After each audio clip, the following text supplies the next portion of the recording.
Now, the Lubbock County judge says he is witnessing a lot of heartbreak that could have been prevented for many grieving families. Death is not something anyone wants to think about, but he says making plans ahead of that can be a comfort to your surviving loved ones. KCBD News Channel 11's Sydney Lowther spoke to the Lubbock County judge about why it is so important to have a will prepared. If you want to take care of your family, get a will. A will is a document you leave behind that states what you want to happen to your assets after your death.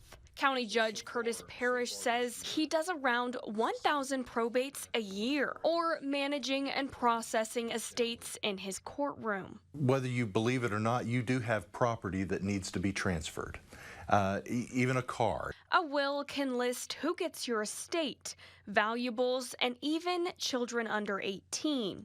Without a will, the grieving process can get a lot harder. And my hands are tied. If you don't have a will, once we determine who your beneficiaries are, the state of Texas tells me how to divide your property. And for the state of Texas, feelings or emotions aren't taken into account.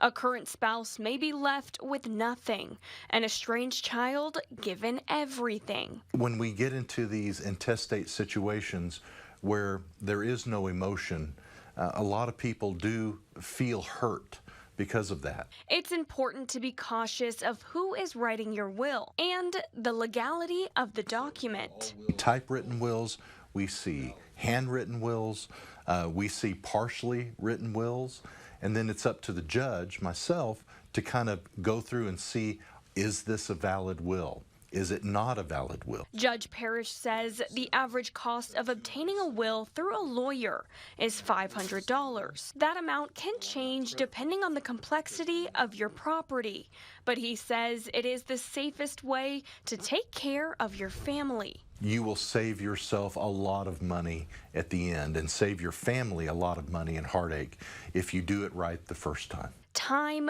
your family can instead spend celebrating your life. Sydney Lowther, KCBD News Channel 11.